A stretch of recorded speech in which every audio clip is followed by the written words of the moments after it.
오늘의 목차는 우리 시장 강세장으로 가기 위한 마지막 관문, 그중에서 연말 대외적인 이슈들, 우리나라 말고 우리나라가 아닌 대외적인 이슈들에 대해서 알아볼 거고요. 그리고 두 번째로는 우리가 지금 3분기 실적 시즌도 아직 끝나지가 않았는데 저는 벌써 4분기에 대한 걱정 아닌 걱정을 좀 하고 있어요.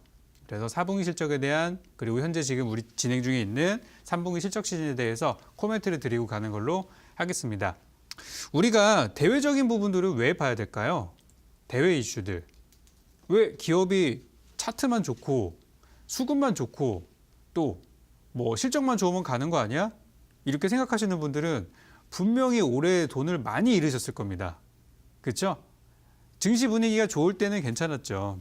근데 이제 요즘에는 차트 잘 보는 사람도 손해봐, 수급 잘 보는 사람도 맨날 손해봐. 특히 기업의 실적 보고 매매하시는 분들은 이렇게 좋은 회사가 왜 안 가지? 하고도 지금 계속 그냥 머릿속이 복잡하실 거예요.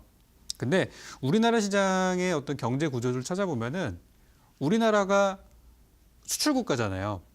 그러면 그 수출하는 것들이 어디로 가는지 생각해 보시면 돼요. 지금 가장 많이 가는 데가 미국, 중국. 이 두 나라가 지금 사실상 우리나라의 수출 물량들을 상당히 많이 받아주고 있는 나라이기 때문에 걔네들이 둘이 싸우니까 우리가 물건을 팔아가지고 걔네가 사줘야 되는 입장인데 사주는 애들이 지금 정신이 없는 거예요. 지들끼리 싸우느라고. 그래서 우리나라가 다른 나라보다 조금 더 많이 하락한 부분들이 여기서 설명이 되는 겁니다. 양쪽에서 영향을 받으니까. 근데 우리나라처럼 양쪽에서 영향을 받는 나라들이 되게 많아요. 생각보다. 그래서 우리는 대외 이슈에 대해서 살펴봐야겠고요. 적풍이 보는 11월 달에 주요 이벤트들을 한번 살펴보겠습니다. 다음 내용 한번 보시죠.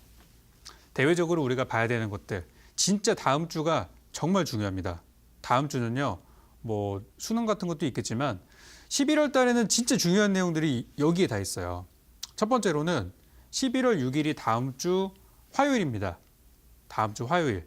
그러니까 미국 시간으로 11월 6일이니까 우리나라 증시에 영향을 주려면은 우리나라 증시는 11월 7일부터 미국장의 영향을 좀 받겠죠. 근데 11월 6일 날에 뭐가 있는지는 다 아실 거예요. 바로 미국의 중간 선거입니다. 벌써 트럼프의 임기가 2년이 돼가지고 이제 중간 선거까지 왔어요.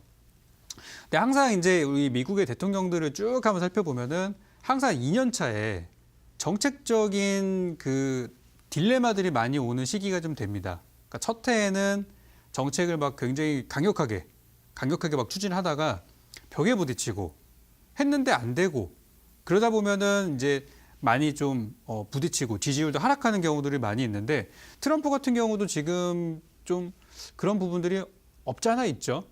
기존에 하려고 했던 사업들이나 정책들이 많이 브레이크가 걸려 있고 처음에 공약을 세웠던 것들이 총 뭐 10개라고 한다면은 그중에 이행된 것이 1개밖에 없는 등 지금 이제 말들이 많은 상태예요. 그러다 보니까 다음 주 11월 6일 미국 중간선거에서 어떤 결과가 나오느냐에 따라서 우리나라에 미치는 영향이 상당히 클 수 있습니다. 지금까지 역대 대통령들의 그 중간선거를 보면은 이미 연임이 된 상태, 그러니까 지난번 뭐 오바마 같은 경우는 연임이 됐던 상태에서의 중간선거는 그렇게 영향을 주지는 못했어요. 근데 첫 임기 때의 중간선거가 굉장한 증시에 좀 변동성을 줄 수 있었던 부분들이 있었기 때문에 다음 주 11월 6일 이전까지는 기관과 외국인들의 경우는 적극적인 매매를 안 할 수도 있어요. 그래서 지금 우리가 다음 주까지는 좀 우리가 현금이 있으시다면 남겨두시고요. 마지막 실탄 정도는 남겨두셔야 돼요. 남겨두셔야 하고 적극적인 매매보다는 조금은 방어적인 매매 쪽으로 들어가는 게 지금은 좋습니다. 특히 오늘 주가가 올라갔다고 해서 신나게 급등주 따라잡으신 분들 분명히 계십니다. 여기서. 분명히 계실 텐데 내일 한번 보세요. 그 올라갔던 종목이 내일 바로 하락할 수도 있습니다. 그리고 두 번째로는 이제 역시 11월 달에 나올 만한 이야기들인데 미국의 금리 인상을 한다고 했어요. 내년까지 무려 여러 차례 5번 올린다고 했죠. 여러 번 올린다고 이야기가 나오다 보니까 일단 올린다는 거는 뭐 결정이 됐으니까 그렇다면 그 올리는 속도를 가파르게 올리냐 아니면 완만하게 올리냐 이것들인데 우리 측에서 좋은 거는 당연한 얘기겠지만 완만한 상승을 우리는 원해요. 그리고 미국의 이제 기업들의 실적들도 보게 되면은 금리 인상이 가파르게 올라갔던 시기에는 언제나 기업들이 실적이 안 좋았어요. 여러분들 요즘에 미국 증시가 왜 빠질까요? 미국이 뭐 북한 때문에 빠지나요? 중국 때문에 빠지나요? 아니에요. 오히려 미국은 중국과 무역 전쟁을 벌이면서 주가가 많이 올라갔어요. 미국 증시가 많이 상승을 했는데 최근에 빠지는 거는 뭐냐면 3분기 실적 시즌이 됐는데 실적들이 많이 좋지가 않으니까 그것 때문에 이제 뭐 우리가 팽이라고 하는 기업들이 있죠. 페이스북, 아마존, 넷플릭스, 구글 이런 회사들이 막 주가가 빠지니까 그러니까 증시가 내려가는 것 뿐입니다. 그래서 지금 미국 증시가 가장 중요하게 보는 것은 실적이고 미국 기업들의 실적을 살아나려면 금리가 아무래도 가파르게 오르기보다는 완만한 상승세를 보였을 때 역사적으로 많이 올라갔던 적이 있었다는 거. 그 내용만 우리가 알고 가시면 돼요. 그래서 11월 달이 굉장히 중요하다. 그리고 이제 옆 나라 중국 쪽으로 한번 가보면은 중국이 우리나라에 미치는 영향이 굉장히 큽니다. 오늘 아침에 중국장이 개장을 했을 때 중국이 약간 혼조세로 개장을 좀 했어요. 그러다 보니까 우리나라 증시가 일시적으로 밀렸다가 중국이 갑자기 상승하기 시작하니까 그때부터 우리나라 지수까지도 폭등하기 시작했었죠. 그래서 이제 중국을 항상 우리가 봐야 되는데 중국이 이제 사중전회라 그래서 앞으로의 좀 전략들을 이렇게 세우는 그런 이제 회의가 있는데 그 회의가 원래는 10월 말에 이맘때쯤 했어야 돼요. 근데 중국이 이거를 미뤘습니다. 언제로? 미국의 중간선거 이후로 미루겠다.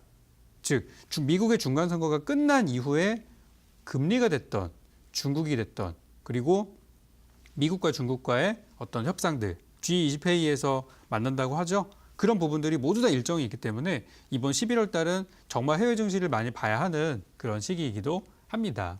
그러니까 여러분들이 보유하신 종목이 왜 안 가요라고 어제도 제가 그 전화 상담을 했는데 그러신 분이 계셨어요. 그렇죠? 제가 좋은 회사라고 말씀드렸었는데 그죠? 안 가니까 이제 거기서 잘못 샀나 이런 생각이 드실 거예요. 근데 회사는 좋은데 저런 것들 때문에 못 가는 거예요. 이런 문제들 때문에. 그래서 이런 부분에 우리가 관심은 조금은 가져주셔야 됩니다.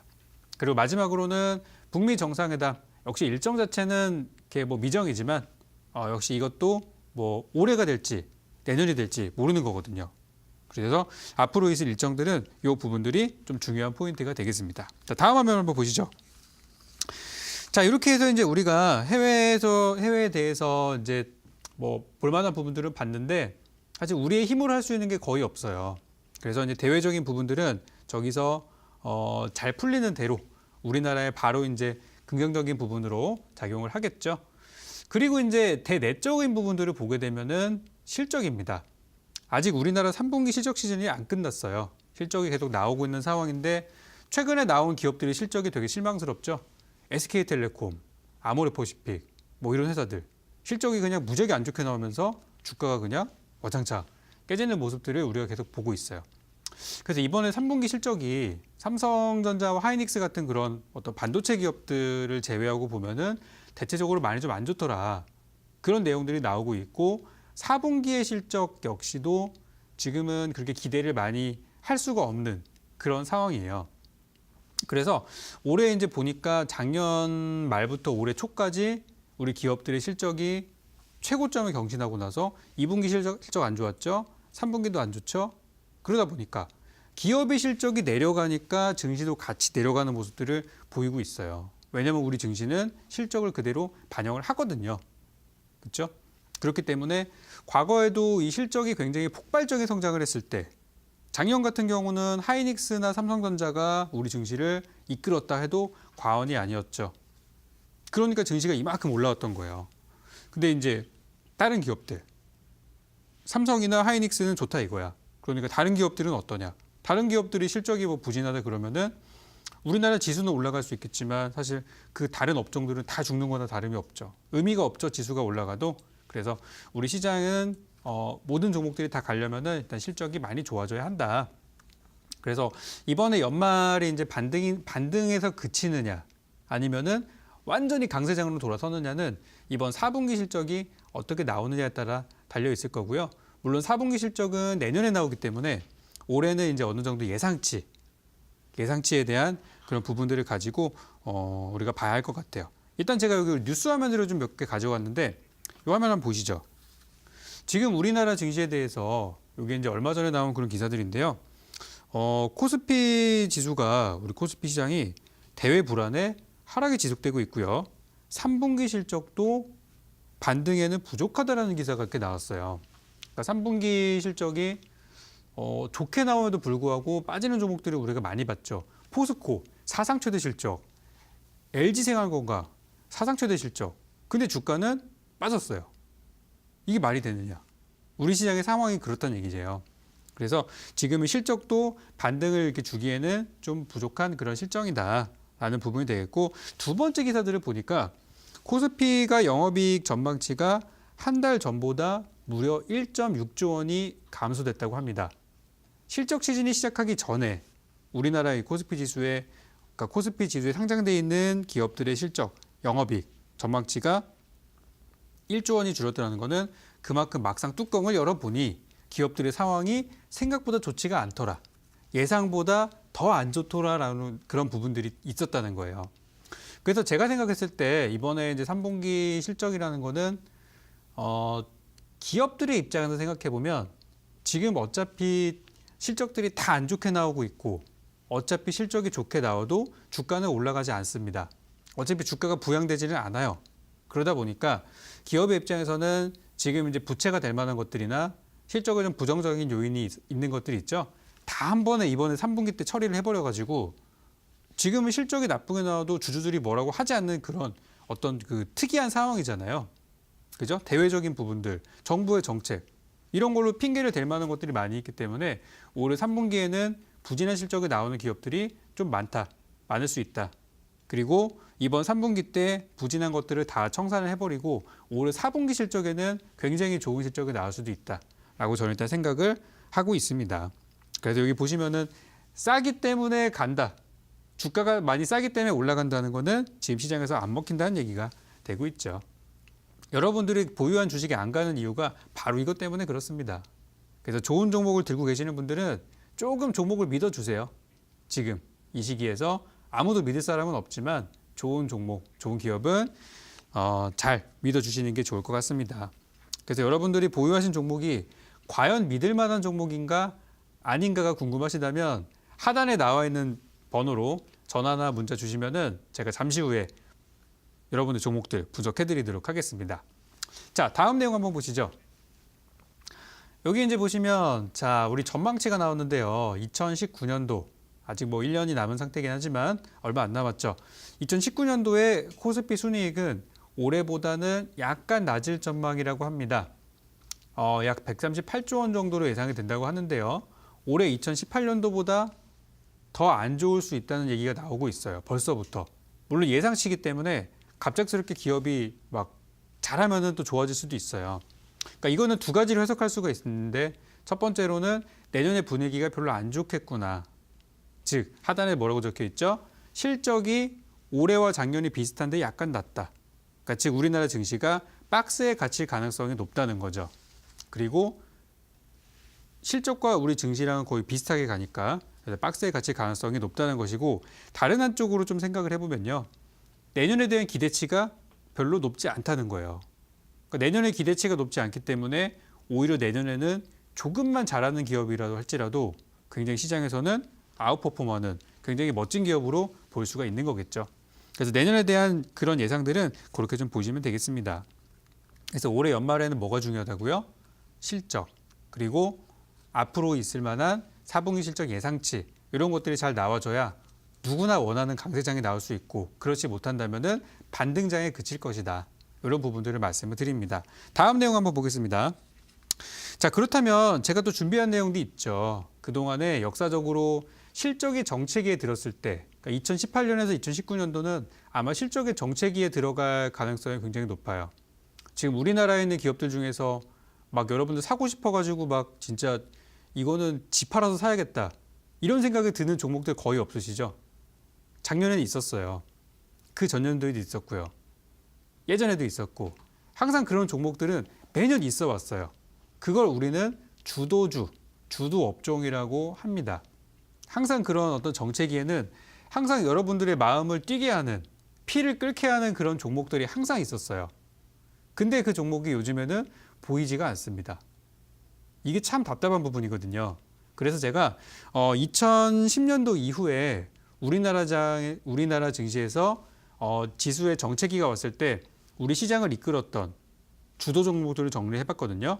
보니까 2010년도에서 2011년도까지는 차화정이라 그래서 자동차, 화학, 정유 이 세 종목들이 우리나라 증시를 이끌었던 적이 있었어요. 옛날 생각 많이 나시죠? 차화정 해가지고 그때는 자동차주 하나 없는 사람들은 바보 취급받았어요.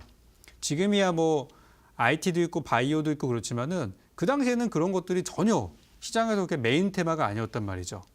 어떤 종목이 있었는지 한번 볼까요? 화면 한번 보겠습니다.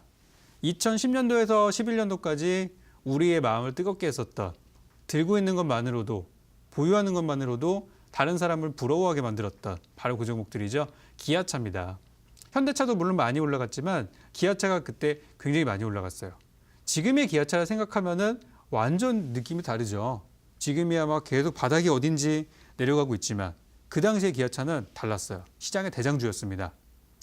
5,000원대 바닥을 만들었고요. 전년도에 2009년도에 5,000원대 바닥을 만들고 그 다음에 2만 원대까지 올라간 다음에 2만 원에서 11년도 최고점까지 8만 원까지 올라가면서 무려 약 1년 반 정도의 기간 동안에 주가가 300% 이상 올라갔고요. 저 바닥이었던 5,000원대부터 계산한다면은 뭐 그죠? 어마어마하게 주가가 많이 올라간 그런 주식이 됐었죠.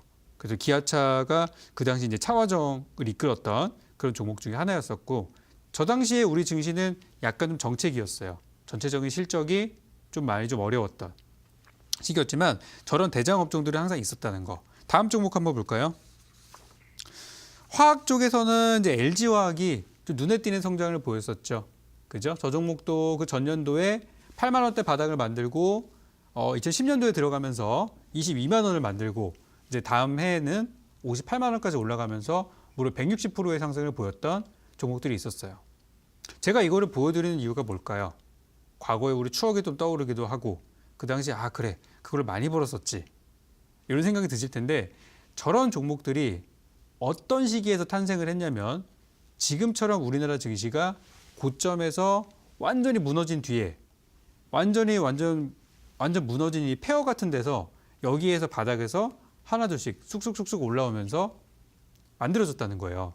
그러니까 지금 우리나라 시장 2018년도 연말을 우리가 맞이하고 있지만 지금 우리나라 증시에서 여러분들이 보셔야 할 것들은 소형주도 아니고 어떤 뭐 테마주도 아니고 지금은 저평가 우량주들 중에서 2019년을 이끌어갈 수 있는 종목을 열심히 발굴을 하셔야 됩니다.